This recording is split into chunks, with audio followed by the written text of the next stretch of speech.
Hello, comrades. Apologies for the sudden and unannounced stream as you hear the sound of me cracking open a pineapple cider that I accidentally ordered online 2 weeks ago, and I thought it was an apple cider, to talk about libertarianism. And boy, oh boy, do I hate it. Looks like my frames are kind of dropping in and out here. I don't think it'll be a problem because I'm not streaming any games, but if my voice is choppy, please let me know so I can act accordingly. Let me turn down the music a little bit more. How's everybody's day been? You're all super lucky that I am losing my mind in coronavirus isolation. Following work, my wonderful SO is in the midst of her finals, and so those are taking up pretty much all of her time, leaving me with more time than I know what to do with. And as I said in my Discord earlier, a deep disappointment with a book on Marx that I was trying to read. It's called On Marx. Hey Tad, it's been such a long time. It's good to hear from you. Is my voice choppy? Could you let me know? I'm seeing a little bit of a flicker on my end. As promised, I'm around again. Indeed. And I am streaming for the first time and second time in forever, I guess. Yes, please do let me know.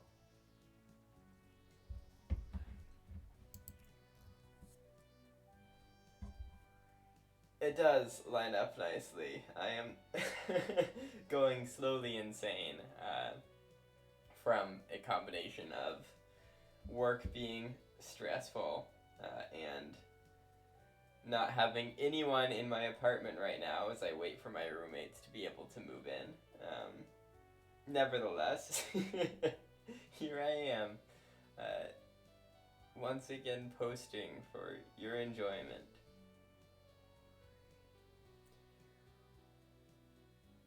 And we have a new soundtrack, Moonlight Soviet WAV.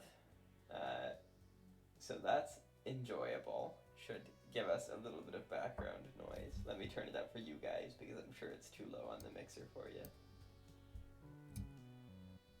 Tad, seems like my boss is so paranoid. We are getting over on them that they're piling on to make up work to compensate. Yeah, similar. I mean, my boss is fine, whatever. She's not high enough in the company to be actively opposed to my interests, which is nice. But basically, there was supposed to be a real lawyer hired to do the job that I'm doing right now. And as flattering as that is, I am not a real lawyer. So it's really a pain for me to try to do this job. My throat's fine. It does sound a bit scratchy. Sometimes I talk too much from my upper chest and not enough from my stomach. And it creates a kind of gravelly noise, but that is what it is. I appreciate the concern. Well, either with just you viewing me, Tad, or with twitch.tv lying to me with a viewer count, we are nevertheless going to march ever onwards with this hopefully brief video on libertarianism. And at the very least, I'll post it as a VOD on YouTube, and maybe some others who are not up in the middle of the night. It's not really the middle of the night in the East Coast, but not up in the middle of the night can chime in and enjoy my ramblings on libertarianism. So I don't know if any of you have watched the show Parks and Recreation. It is a political parody of an American small town in the Midwest, Pawnee, Indiana. Indeed, it might take. I had a really good stream right when I came back, I think because I was playing Mountain Blade in the background. Tad says it might take a few more streams to get your view counts back up to where they were. This is also just a bad time. I had a stream yesterday with half a dozen viewers, which was not bad for a random Minecraft stream unannounced, and I haven't been posting around on Reddit as much. But this is all an aside. I'm distracting from the thesis of this video. This satire set in Pawnee, Indiana, follows Leslie Knope, who is like a low-level bureaucrat in government who idolizes Hillary Clinton, and a group of staffers in the Parks and Recreation Department in a small town in the middle of the United States. And this Parks and Recreation Department attempts to do a variety of things over their tenure. They try to hold festivals, they try to clean up parks, and a lot of the time they are held back by budget constraints. One of the big stories of one of the big arcs of the show is when these out-of-town consultants come in to cut the city government because of huge debts and scandals, and so the budget proposed by this Parks and Recreation Department falls through. And so Leslie is basically, I mean, it's really a prescient show. As much as I don't like it, because I don't think that Leslie is a good character to have as the main character, it really shows the incompetence of polite liberalism when it comes to fighting for the things they care about. Here is this well-qualified, passionate, low-level bureaucrat who constantly finds herself unable to do anything in American government because she is unwilling to confront the larger forces that are actually preventing her from doing her job. It kind of portrays the people in government as incompetent, but really the message of the show, more than that, is that the people above Leslie and some people who are parallel to her are actively sabotaging her attempts to build up the municipal government in order to, in this case, hold better parks and recreation festivals and have the parks be cleaner, so on and so forth. In this show, perhaps the most famous character, more famous than Leslie Knope herself, is Ron Swanson. Ron Swanson is a parody of the red-blooded American. He's a libertarian, he's anti-communist. All he does all the time is talk about grilling and eating meat. There's a whole running gag where he eats absurdly unhealthy meals that consist pretty much all of red meat or fried foods, and it's supposedly very masculine. And he is passionately opposed to any and all of the aims of the Pawnee Park Service. Welcome, Ignacio. You missed the introduction to Parks and Recreation. I hope you know what the show is enough to not worry about it too much. One of his famous lines that I was reminded of today, and is part of the impetus for the stream, was, I would work all day and night so long as it meant nothing was getting done. Ron Swanson has an entire episode where he has a hernia and is forced to have dozens and dozens of meetings because his assistant, who he instructed to never schedule any meetings, scheduled them all on the 30th of February or something like that because she thought it was a fake day. I forget exactly which day it is, but that's kind of irrelevant. And it turns out that it wasn't a fake day, and so he has every meeting that he's going to have is on the same day, and he has a hernia. And so the entire premise of this episode is obviously this government bureaucrat libertarian guy literally doesn't want to do his job. He doesn't want to meet people. And more than that, he has expressed, as I just said, the desire to do labor to actively prevent the government from doing anything at all. He's a libertarian in government. And this is a good gag, right? Because it puts two characters in conflict in the show, and it puts one character in an unexpected position. Like, that's why it's funny. Ron Swanson is in government, and so you would expect that he cares about government, but that expectation is flipped on its head. He doesn't give a shit about what Pawnee is doing and is actively sabotaging it. And, what's more, there are conflicts between him and a character who's very not like him, Leslie Knope, which are also funny. So this is why it works on, like, a media level. Haha, it's funny. But as I said earlier, this show is kind of prescient about the liberal inability to deal with systemic corruption. And what it really comes down to is that Leslie Knope never holds Ron Swanson accountable. She always assumes that he is acting in good faith, even when he expressly says he is not, and indeed tries to expect better from him in pursuit of her own goals.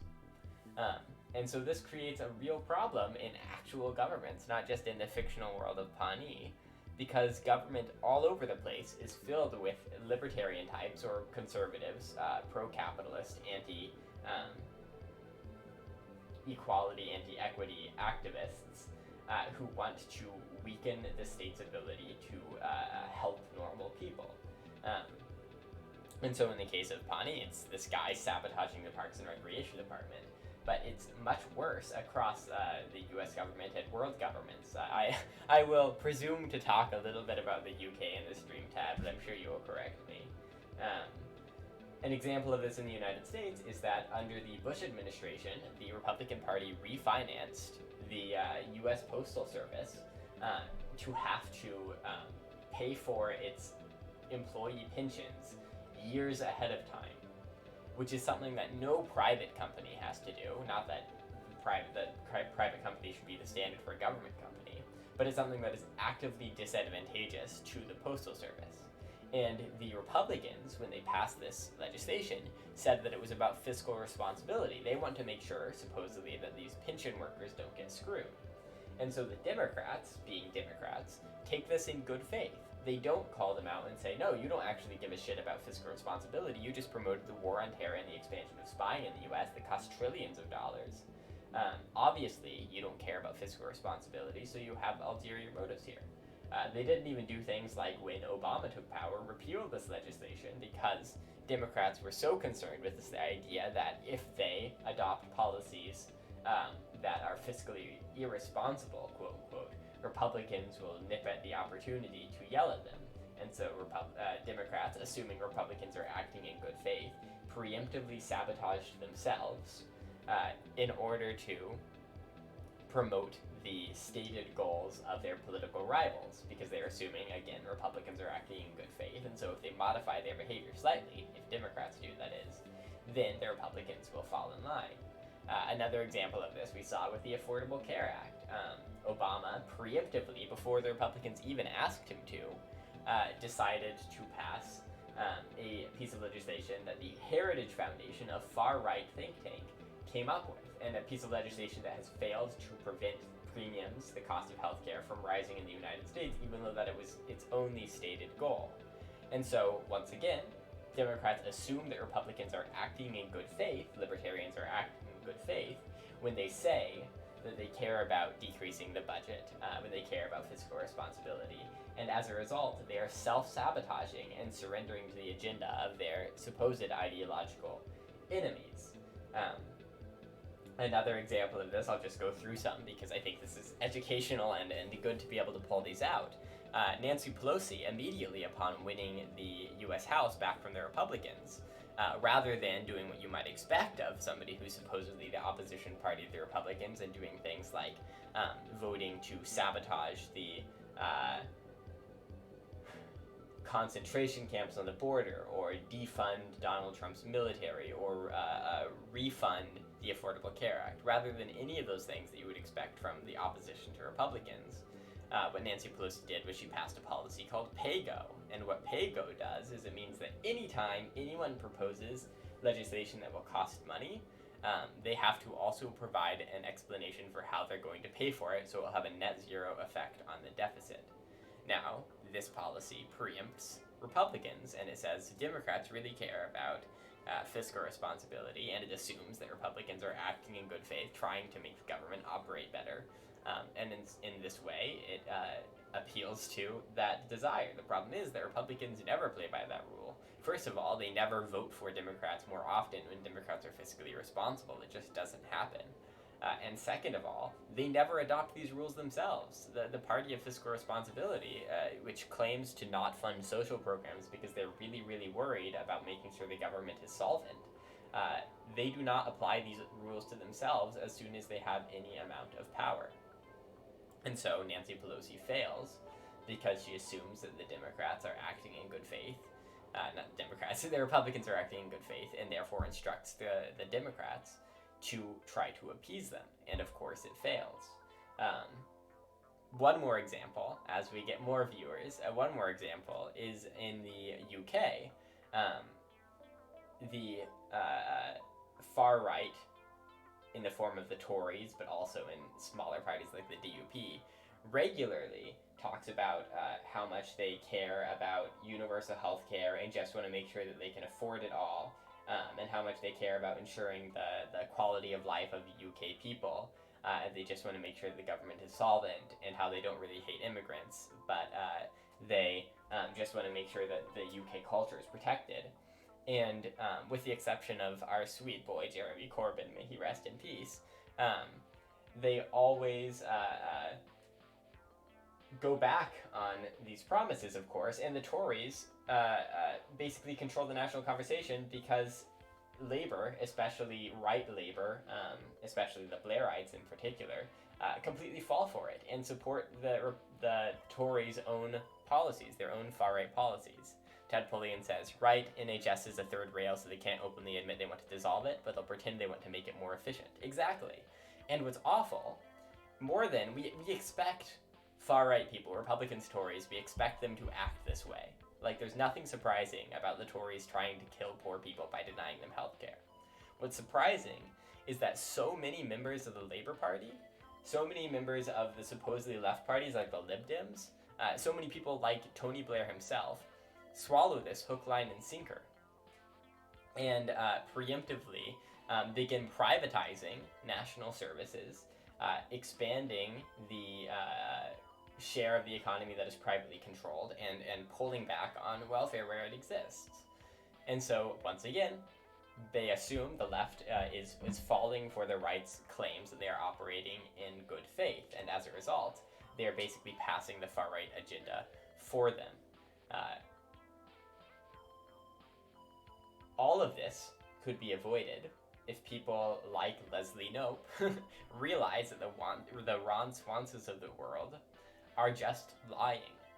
When Republicans enter government, when Tories enter government, they are not trying to make the government better for the people. They are not trying to improve lives. When they say these things, that they're worried about fiscal responsibility, they are lying. They are acting in bad faith.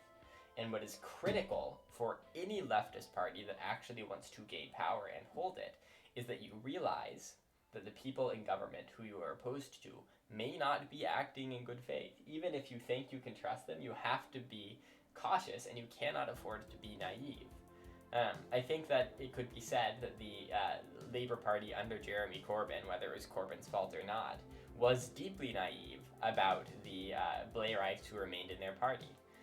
In my mind, and perhaps this is retrospective, but in my mind, as soon as Jeremy Corbyn won his second leadership election, that was a mandate from the people that he should have used to do everything that they were accusing him of doing anyway. He should have cleared the party completely of its right elements. Because, as we found out with the Labour report, you should look this up if you haven't, it's fucking astounding. We discovered recently that there were people in Jeremy Corbyn's parties, former Blairites, who were actively working to sabotage his campaign in 2017, in which Labour very nearly won a plurality. And the world would be completely different today if they had. This was not caught because people assumed that the Blairites were falling in line and operating in good faith. They assumed they were not lying. And this conspiracy went down to the point that they even submitted targeted ads to Jeremy Corbyn that differed from the ads they were putting out to the public to trick him into thinking they were following his instructions. Ted Pulliam says, party boss is an incredibly powerful position that it seems only the most disgusting, cynical people in the country are willing to use to its full extent. Exactly. I hate Machiavelli because Machiavelli is, in my opinion, too willing to see political power as an end in itself. However, Machiavellianism, at the very least, understands that in order to achieve any aims, no matter what those aims are, you cannot afford to rely on trust alone. You have to put yourself into a position of power. And so this is ultimately, I think, the solution to the Ron Swansons in government. I encountered them in Colorado. I've told the story before, but it bears repeating because it's fucking hilarious. I presented in high school to the legislature about how I wanted to improve access to internship opportunities by high schoolers who wanted to go into specific industries, and how I wanted to improve character education programs so that people who were from poorer families would have opportunities to work in after-school programs and gain the kinds of skills that the children of wealthy parents just kind of osmize.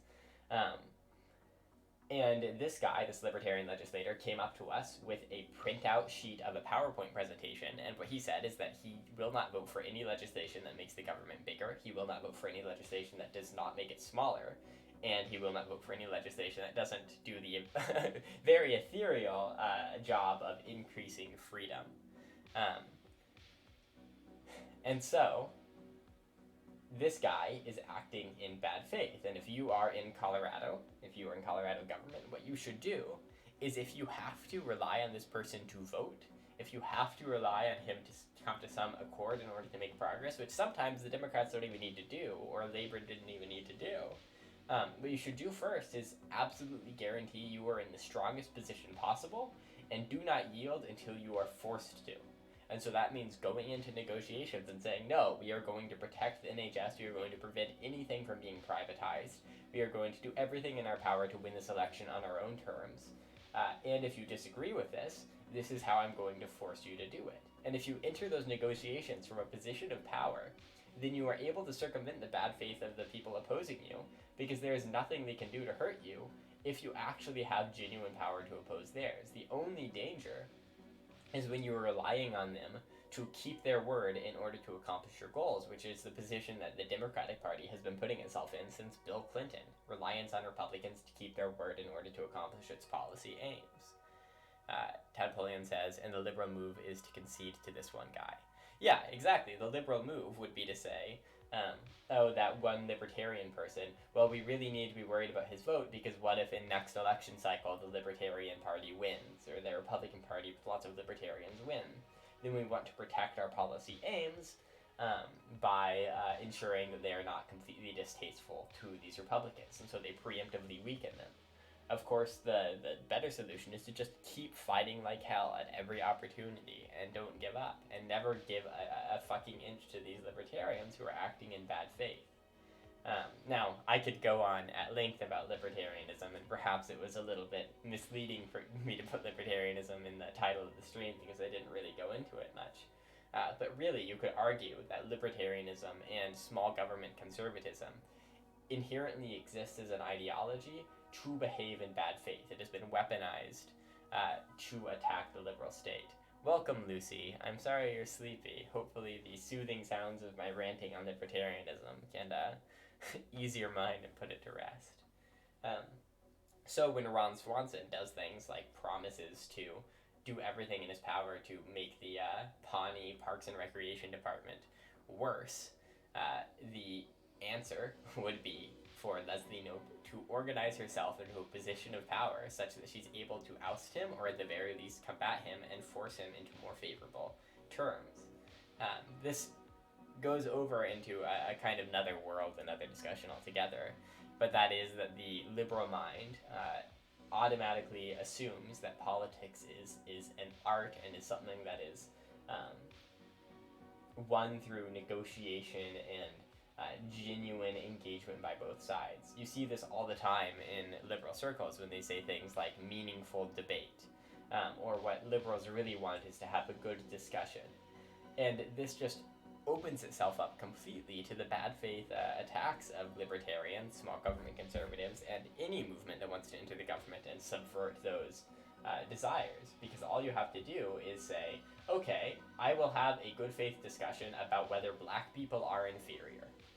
And then suddenly the libertarian, in this case, the Republican, the small government conservative, has been able to dictate the conversation entirely, and you are able, and you are forced as the liberal in the situation, yes, I'm calling you a liberal, fucking deal with it, you are forced to accept terms of argument that you disagreed with a moment ago because you engaged in good faith, and you assumed the other person was as well. You have to focus on putting yourself in a position of power and realize that politics is not an art, it's not a conversation. Politics is a fucking battle to the death. It is a fight for every inch you have. Something that appeals to me personally a lot about Marxism is this idea of dialectical materialism, history driven by class conflict, because it endorses the idea that politics is a war between interests that cannot reconcile themselves, right?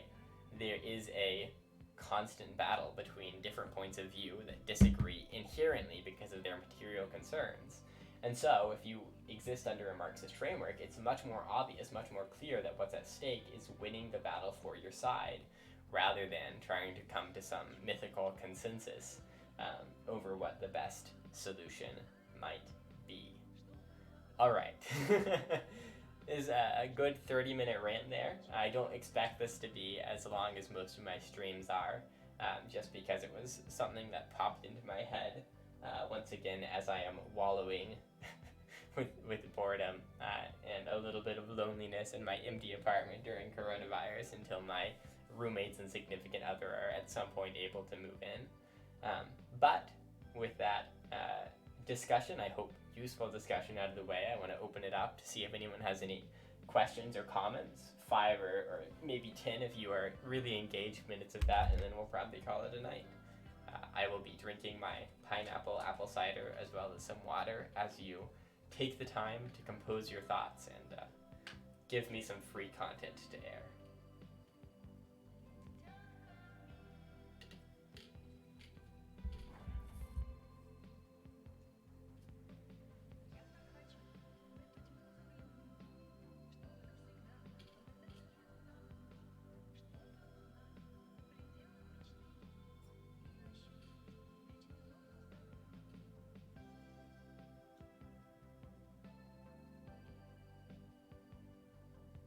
I'm loving this soundtrack.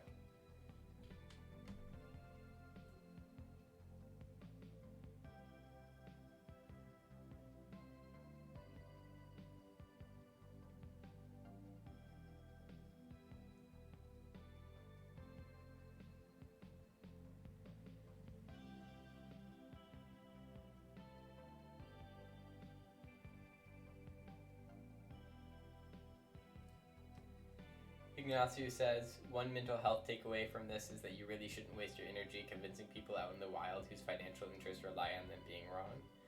Yeah, I agree with that too. And what, on top of that, Ignacio says, like, once I realize that the person I'm arguing with online is a landlord, I'm done. Yeah, right? You just, basically, once you accept that somebody is arguing with you in bad faith or in a way that cannot be reconciled, all you should do is insult them. Because your goal is to just make them feel bad and waste their emotional energy. Again, it's a street fight for democracy. It is not pretty, and it is not something that consensus can be reached on, and it's important to realize that. I also think that on the other side of that coin, it is really powerful when you realize somebody is a worker to just continuously and ruthlessly point out the fact that they're advocating for interests that are not their own. Like, if you work in a factory line, your boss wants policies that will cut education so that his kids can go to private education. The owner of your company wants to guarantee that you have to rely on him for healthcare so that he has more control over you. The corporate board that decides your wages and stuff has a vested interest in preventing you from unionizing. And so if you are advocating for conservative policies that cut federal funding of education and weaken unions and weaken public education spending, I just said that, didn't I? Weaken healthcare or privatize healthcare, then you are advocating for the material interests of somebody else, not for yourself. And indeed, this what really gets people, a lot of people, is you are advocating against the interests of your own children and families in favor of the interest of your boss. You are putting your boss before yourself. And that adversarial class-based view of politics can be very, very powerful because it forces people to reconsider their politics outside of the lens of these very ideal, obscure, and non-concrete moral absolutes like the American dream and freedom. Instead, it's about how much healthcare you personally can afford and whether or not your children get to go to good schools. Those are concrete things that can be measured.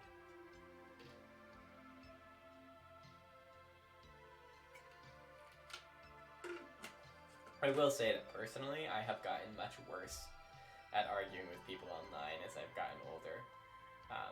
I regret to say that it really feels like part of the fire in my belly has gone out. Not because I'm not passionate about it anymore, but because it comes to a point where I just like, when I see somebody disagreeing with me online, I have no desire to continue engaging with them, even if I think I can win the argument.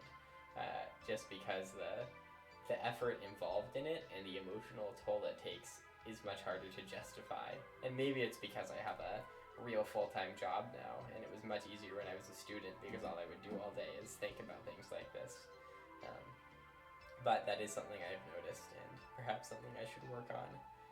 That is also benefited by Ignacio's proposal, that you accept that there are people who have different material interests than your own, and you should accept that you can't change their minds as well.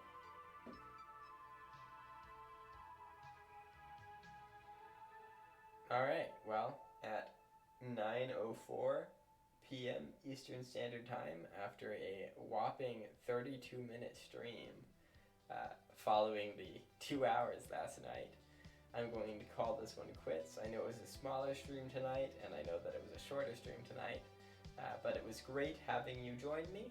I'm hoping that I can stream a little bit more often, though that's a promise that I make constantly and rarely keep. And maybe once again get back to our previous viewer numbers. Until then, if you enjoyed the stream, please feel free to follow me on Twitter, join my Discord, subscribe to me on here, and as always, let me know if you have any suggestions. Hey, tell your comrades about my stream and read my articles. You can just click the link below this video and all of my articles will be there, and you can read them and say, wow, this Maddie guy sure is a smart cookie. And that will make me happy. Thanks for joining me, comrades. Fight a libertarian, Ron Swanson sucks, and Leslie Knope is incompetent. Have a great night.